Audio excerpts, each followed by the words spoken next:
maybe it's just the fact that it's, bank holiday weekend, but there's been a lot of mostly silence yet from the Conservatives in the reaction to, well, quite a significant loss in their recent local elections. And of course, Labour took a kicking as well. I admit that as well. But if you think these reform guys are somehow going to do any better, well, guess what? They're in charge now of about 10 councils. Let's see how they actually deal with the responsibility of actually being in charge. And since they've got to already advocating that they're going to bring in Doge-style units, and bear in mind how well that turned out in America, don't think that's going to go too well either. Not only that, but sacking people as well. Good luck with your popularity then. Good luck with your local popularity then when that happens. And good luck, with that enthusiasm of being held to account, because I don't think they're going to like being held to account when things start to go wrong or they start to, be asked questions that they don't like.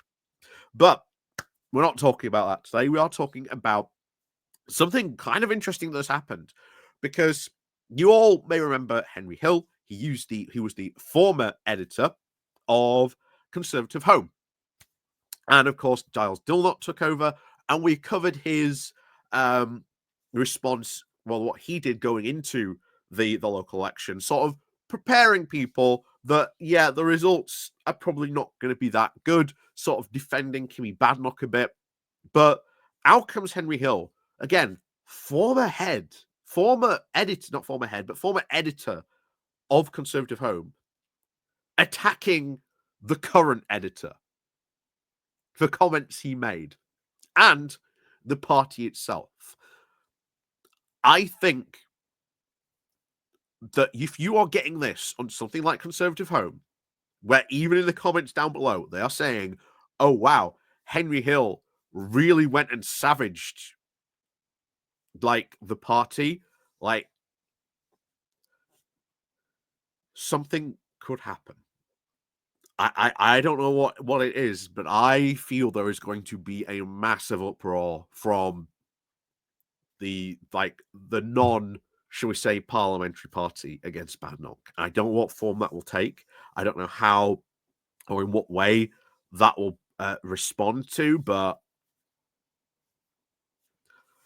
things could get interesting very quickly in the Conservative Party, that's for sure. So, anyway, before we do go on into this, like I say, please do remember to click on the like, the share button, and of course, down below, there's the links to my Patreon page, the Buy Me Coffee, the YouTube thank you button, and of course, the Pony Club as well. And of course, I've now started doing these as live premieres, so you can, if you would like, and you are watching this live, drop a super chat in there as well. So thank you very much for all the support you guys show as well. So let's crack on then into this. So I think the title says it all. Beep, beep, beep, beep. Says it all, what we're about to see. You're about to see something I have never really seen Henry Hill do, and that is attack a fellow Conservative quite savagely. Are we actually really going to witness a full-on Conservative civil war develop over the summer?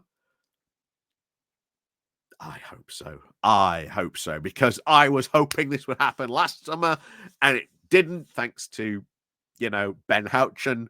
But oh boy, I don't think that even a letter from Ben Houchen preaching peace could stop it this time.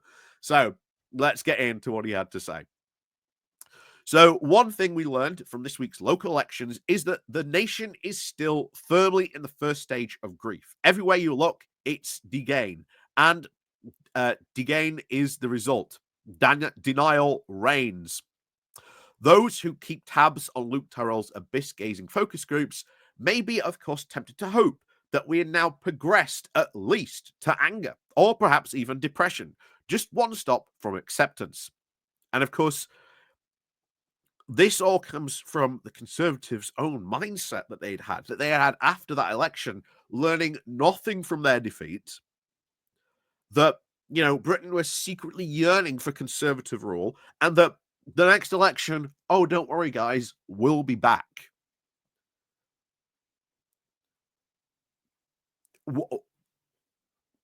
That attitude and the result you just had from local elections does not justify that attitude at all.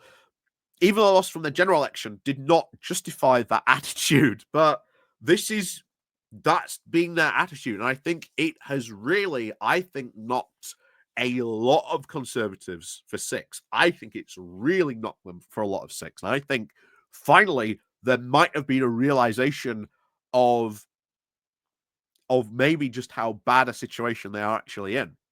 But anyway, we'll see if that does develop. But anyway, he continues. But the actual, of course, politics tells its own story. Both Labour and the Conservatives are, of course, in deep denial about the depths of the hole this country has dug itself into. I don't think Labour is, considering they've said multiple times, the systems that we have inherited from the Conservatives are broken. Things are just bad, and we are going to try and fix them. And it is the Conservatives who broke them, who just said, "What? We broke that? How? That's not true." Anyway, unfortunately, now so too are the voters. There is no political space for the sort of extremely painful decisions that will now be required to secure the border, put up public finances on now to put the and of course to put public finances now on a sustainable footing. How would you do that? How would you do that? He's the Conservatives. I'm guessing tax cuts and regulation, of course, maybe would be the order of the day from Henry Hill. No matter how dire, of course, both major parties proved in office, however, they are obviously less serious than Reform UK or the Liberal Democrats. Yet each of those parties, of course, benefited from its remoteness. Or perhaps, in Reform's case, former remoteness. From forming a national government, each can just say easy things. And as long as that works for the political space, the difficult change will not exist. And again, what difficult change are you on about, Hill? I difficult change. It's basically double down hard on austerity, from what Hill has said in the past, and get rid of all these regulations, and things will work out fine because it's free market fundamentalist mantra. And Henry Hill is one of those free market fundamentalists who preaches that mantra, not realizing that that's the very same mantra the Conservatives followed for like 14 years. And how well did that work out? How well did that work out? Anyway, nor, of course, does the denial stop there. Also notable in this campaign was the almost complete lack of conspiracy of silence about the actual condition of local government. Why is local government in such a bad position? Because of 14 years of Tory austerity, which Tories forced local governments, local councils to bear the brunt of austerity. That is why local governments got so bad. Does Hill acknowledge that? No. So Keir Badenoch's efforts to try and, of course, refocus their campaign onto what councils, of course, really do, which is to fix roads and collect bins, seems very laudable until you realise it isn't true. Wait, what? While some local authorities have co-authored their own misfortunes with bad investments or legal recklessness, the real problems is that councils have, for some time, been the rug under which Westminster has swept big-ticket welfare obligations, and now that rug is on fire. Are you referring to the social, adult social care, mainly? And of course, old age, social care as well. Those two things. That thing, that local councils are responsible for, which again, I think they should be responsible for. I think it's fine that local councils are that. Uh, I do not see why it should become a national thing, but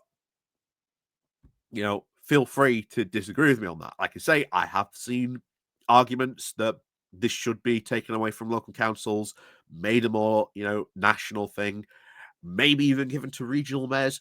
Who knows? But I am not, I am sort of aware of those arguments. But local councils have been running adult social care for quite some time. Why are we facing this current situation at the moment? Because we have a massive aging population, and the investment in that system has not kept up with the amount that is. The big problem is eventually that will fall off. Why? Because all those people are going to, well, to die. So we're going to go through like a big problem from adult social care, and then it will get better because we're having, falling birth rates, etc. You know, time moves on for those people, and eventually adult social care, the cost for it will come down. For obvious reasons as to why. When your population goes down, when you have a big aging population, of course, you're going to go through something like this. This is, of course, the baby boomer generation, where, of course, big population boom. That is now OAPs. They're getting to that stage of life where they need that care. So, big problem, though. Something we should take seriously, of course, but it is wrong to think of why this situation came about, why that is happening, why councils are struggling, because they were forced to bear the brunt of austerity and they've ignored just the demographic issues that councils are now facing with that problem. But there you go. Anyway, we of course noted last month when we looked at Birmingham that this is how council tax can keep on going up while services voters think of the council's job get worse and worse. This is an engine for disillusion. But if you're referring to Birmingham, what went on there with the bin strikes, etc., why did Birmingham get into such a bad situation? That was because it had a lot of legal bills to pay for unequal pay disputes. A lot of them. Birmingham City Council would be in this exact same state, even if Rishi Sunak won.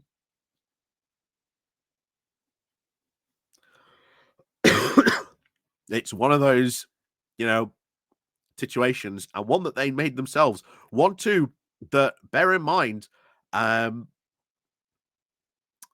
Michael Gove pretty much also responsible for, because Birmingham City Council had told Gove, we're going to face this big bill. We kind of need some more money to make sure that can be paid. Can you help us out with that? Gove turned around and said no. How responsible is Michael Gove responsible for the financial situation that Birmingham also finds itself in? But there you go. Anyway, but one, of course, which is, of course, yet suits politicians, is due. The NT, just the Tories, either is reform pledge for a Doge-style inquisition into local government spending is likewise now setting the dogs barking up the wrong tree. Although it will be interesting to see what, of course, comes of a party firing out thousands of freedom of information requests to councils it now runs. Like I say, if you now run that council, you don't have to file a freedom of information request. You just go, can I have that information? Well, there you go, councillor. And it will be interesting to see just how all this Doge stuff backfires on them when they go, oh, we didn't realize that, running local councils takes up quite a lot of budget. Gee, who could have guessed? Anyway, but this is all just very much now describing the train just coming down the tracks. What is, of course, the Conservative Party going to do about it? And this is where things get spicy. So, the expectation management ahead of Thursday was diligently done. But it is not adequate now to the moment. The last election being a very high watermark is a good explanation for, of course, losing ground. But that does not cover going from 62 councillors to 5, as we did in Kent. More importantly, the goodness or even the badness of the result is not measured by its variance now from parties' expectations. And that is insane, especially in Kent, to go from 62 to 5. Like I say, it really is. And I think the story is when we get more, closer analysis of this stuff in the next like 2 to 3 weeks, we will find most probably that it really was disenfranchised conservatives who went and voted reform. I really think that is potentially what we will find out from this, because it is where all those results went to. It's the Conservatives defending all those seats, and all those losses they really took went to reform. It really does seem to be the case on that. So, is this, of course, the fault of the current leadership? Of course not. Britain's problems are decades in the making, and the Conservatives slow cooked their own current predicament over 14 years in office, albeit with Boris Johnson cranking up the gas, of course, with the Boris wave. There is, of course, no obvious appetite on the part of the electorate now for difficult truths. I think that's rubbish, because every single time you go to like local voters, you look at what they're saying or anything like that, they're like, we want politicians to start telling the truth. So you have politicians tell the truth, we're going to have to do some difficult things. Problem becomes, then they go, but not that, not my winter fuel allowance. Things like that. And I also think, bear in mind that this turnout for this election was dire. It was about averaged out about 30%, which is not a lot. You will see councillors, when we get like the real detail of this stuff, councillors win on like 100 votes, which I've said before in the past. You can win a local council seat just with 100 votes. So does not take a lot. And if you have a very small but motivated electoral base, which, let's face it, most OAPs are, who do you think they're going to vote for? Who do you think they, quote, want to send a message in? Because I've been hearing some very interesting things from some people in Doncaster who said when reform came knocking, it was all about, if you had grey hair, the thing they would talk to you about was winter fuel allowance. And that was it. And vote for us to send a message, which explains why in Doncaster that you had a Labour mayor win, but Reform took the council. That is a bizarre situation that happened in Doncaster, and I haven't seen too many people talk about it because it was a very bizarre situation. Because how can the people of Doncaster vote for a Labour mayor, but then give, Reform control of the council by voting for Reform councillors? What's going on there? That situation in itself should, I think, be looked at. Why did that happen? How did that vote turn out? Kind of interesting that happened, right? But anyway, back to this. So, but of course, there are, limits to all these excuses. Despite now the inevitable and fractious comparisons to Margaret Thatcher, again, I always question that as well. Why are they comparing Kimmy Badenoch to Margaret Thatcher? Because trust me, Thatcher, she is not. Margaret Thatcher had more political talent in her little pinky finger than Kimmy Badenoch does in her entire body. But anyway, the critical difference, of course, between her leadership campaign and Badenoch's was that Thatcher had a very clear diagnosis of what ailed Britain in 1975. not a detailed policy prescription, but a diagnosis. That meant that work could begin immediately on shifting the Conservative Party towards the new direction. Just as importantly, it meant Thatcher had a mandate from the Parliamentary Party for that new direction. Badenoch's leadership, by contrast, was more or less an explicit platform of electing her as leader and working out everything afterwards. You might have noticed Henry Hill, not a fan. Not a fan of Kimmy Badenoch. He supported Robert Jenrick. So its intellectual and, of course, ideological content was confined largely to anybody of restatements of the party's, quote, values were meaningless because none of her opponents would have disagreed with any of them. This has now been the root of a very difficult start. Many MPs who backed her, especially those now who rode behind her to block Robert Jenrick, were basically hitting the snooze button on the reckoning that the party needs to have with its 14 years in office, at least until they now have a better argument than the absurd "we lost on competence, not the ideas" line. Oh, so I see that Henry Hill also getting pretty annoyed at that back, because every time we've seen the cope, this is what I was said at the beginning, where we were talking about, oh yeah, Britain yearns for conservative rule. Oh, we just weren't competent, but we still had those, we were ahead in the ideas department, but we just didn't have the competent people to do it. Yeah. At least there is now really anger building in the conservative movement on that. It's interesting to see him really weigh into that. That is very interesting to see Henry Hill go in that direction.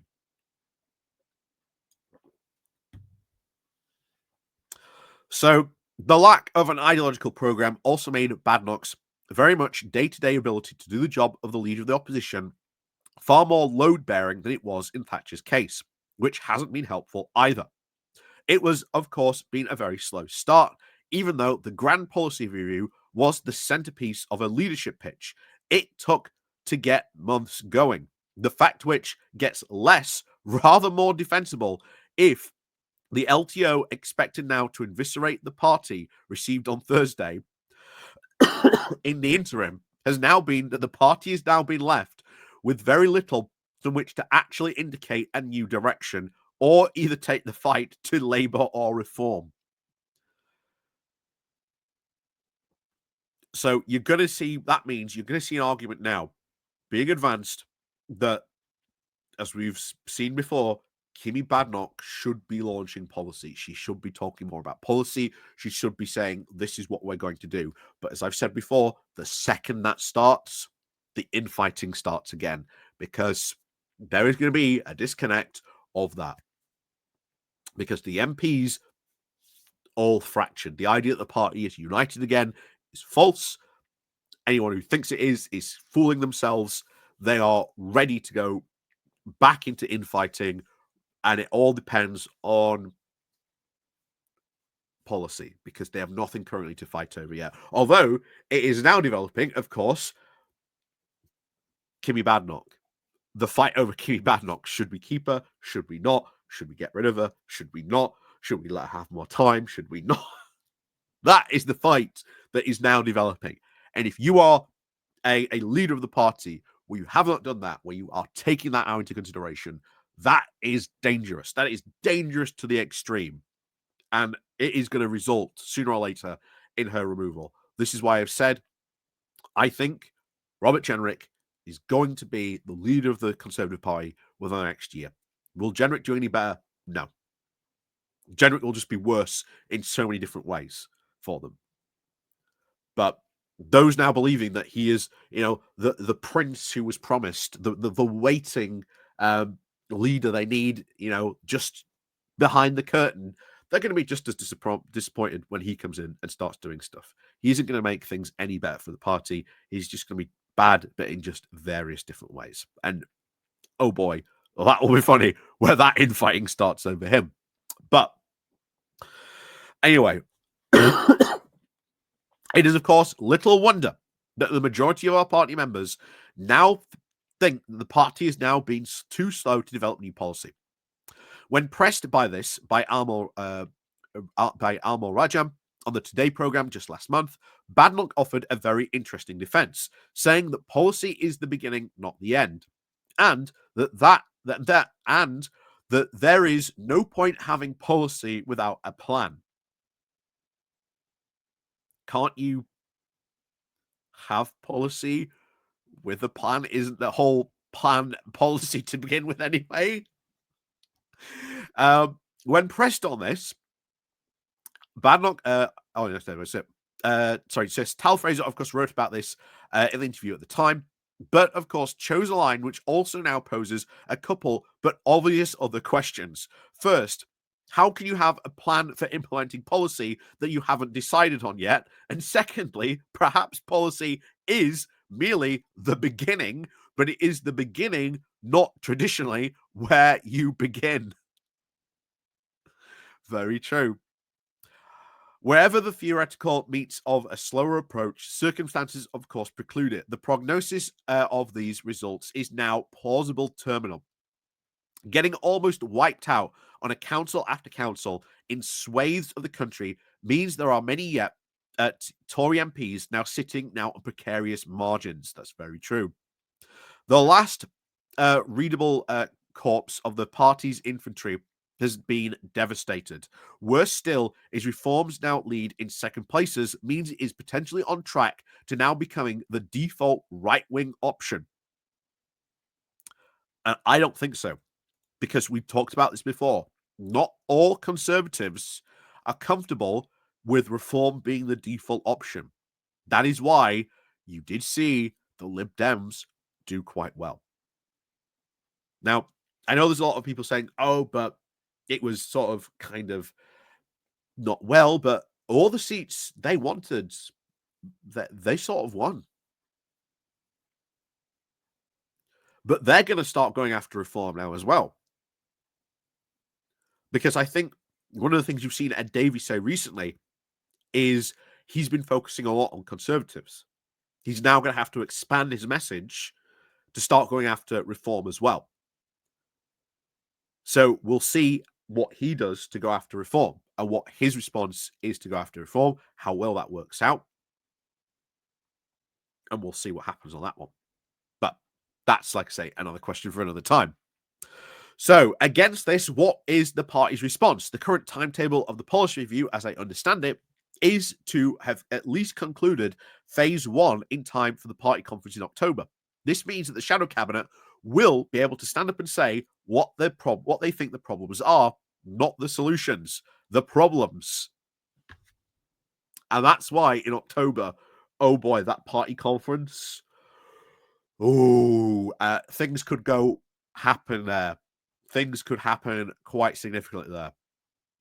So how is, of course, that timetable defensible? On Friday, our editor wrote, and this is where he attacks the current editor, so bear in mind, this is the former editor attacking the current editor, that Badenoch's team intend to hold their course on the progress and on process and progress at pace of their project. Do they actually know something that we don't? The party lost more than 2/3 of the council seats it was defending this week. There are over 1,400 Tory councillors up for re-election just next year. Can we afford to lose 2/3 of them? Again, spelling out the predicament that the party is in. Giles also reported her team have not said yet so publicly, but they have run through all the scenarios for these elections, up until including total wipeout. That means they have run the gamut in their heads from bad to catastrophic. Oh boy. Perhaps, of course, this was the inner circle thinking. The signals I've been picking up from the local elections are rather more shell-shocked than this would imply. But even so, what's the point of saying running through all the scenarios if the response in each and every case was to not change the plan? Tim Shipman wrote that reports that Badenoch, who refused to do media on Friday, spent the day instead doom scrolling on her phone. Was that up on the media grid, prepared now to advance after the LTO ran through all this scenario? And this is something else that I've been seeing as well that Badnock was just doom scrolling, that she didn't do any media appearances. And you're just like, why? Why would you not do any media appearances? Instead, she was just doom scrolling on her phone. She really does not help herself because one of the big accusations from her is that when she took position or when she's taken this position, she has been lazy. She hasn't been prepared for some of this stuff. And this isn't new. Like, these are not new accusations. These have been through all her time in any cabinet position she has held, that she hasn't been prepared. She hasn't done briefings. She hasn't done her research. So all the criticisms of Badnock were all well known about. And yet, is anyone surprised that this is happening? No. Anyway, writing, of course, in the Daily Telegraph, Badnock wrote that we are now making progress. The Conservative Party stayed united since I took over. Yeah. Oh, totally united. Yeah. Because they've had nothing to fight about. And I think that unity possibly is maybe about to break apart. Like I say, we'll see what happens.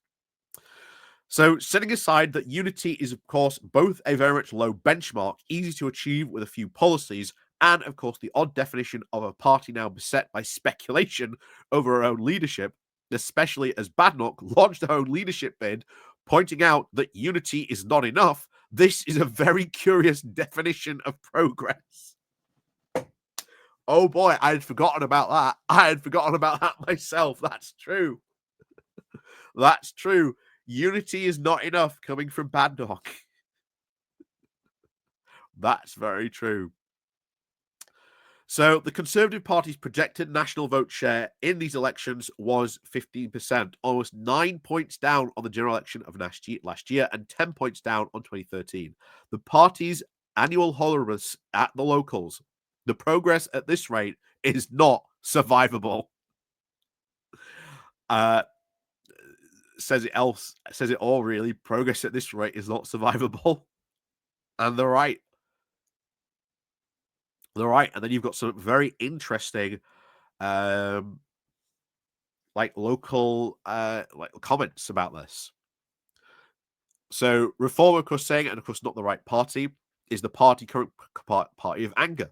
The prospectus is very simple to attack those that people are, of course, easily riled up about. No nuance, and they're quite happy to destroy both the good bits with the bad. The next few years are going to produce some very odd tactical alliances because there are still a lot of Conservatives with the small c deliberate voters who still see all too clearly what reform is. We now have 3 minority parties, but those who assume the Conservatives' bloc is reforms to inherit by right may be surprised. Like I say, I think all that bloc eventually will just go to the Lib Dems that are just continually, and I've pointed this out every time, being ignored. Very much so ignored. And then I want to go. So, where is this? Yeah, so this, Catherine I. This is someone, as I've, I'm a regular scroller of Conservative Home because it's a very fun comedy website.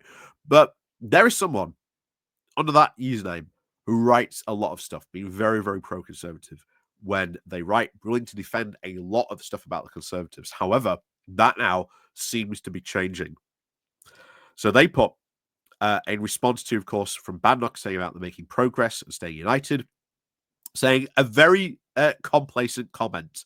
A few Conservatives less standing and now those hardcore enough would surely probably support the party if they had a cardboard cutout now as leader. She is doing nothing to engage the people beyond the Conservative members she relates to. The Conservative Party needs to grasp that the opponent they face isn't reform, it's apathy.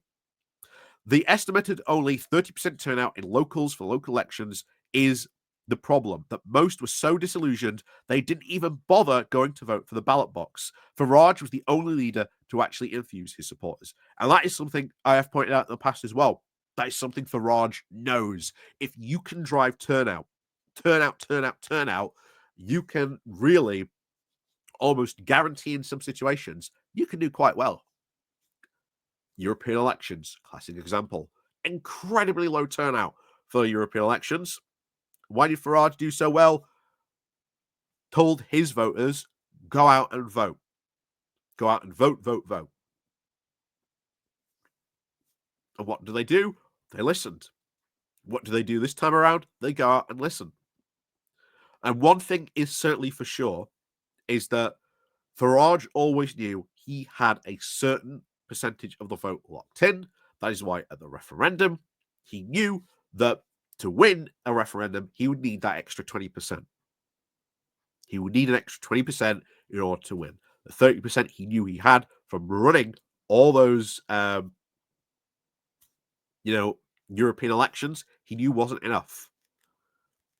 He knew he needed to, push forward. That's why there was the, Vote Leave campaign, which was this massive gamut of, Brexit can be anything you want it to. And Farage joined in on that as well. But it is something well worth pointing out about Farage.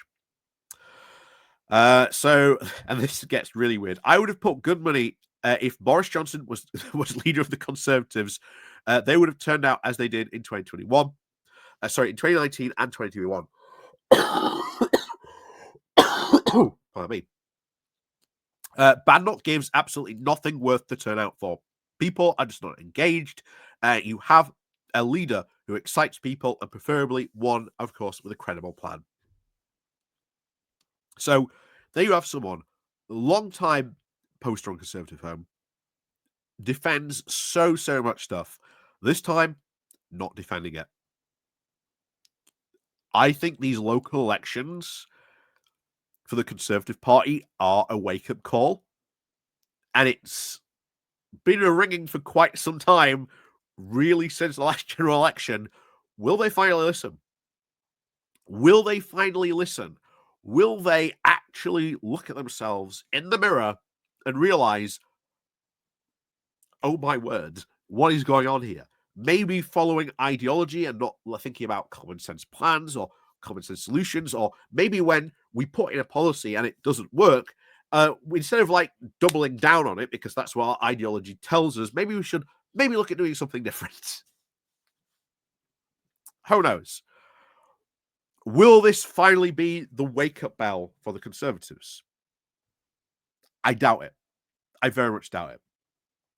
Not with Badnock in power, not with Jerrick in power. And to be honest, I do not see anybody else currently in the Conservative Party who could save it. And as I've said before, the whole reason why I'm still covering the Conservatives is because we are witnessing the collapse of a political party in the UK that we have not seen for decades. That is why I'm still covering them. That is why I'm still following this stuff, because it is fascinating to watch.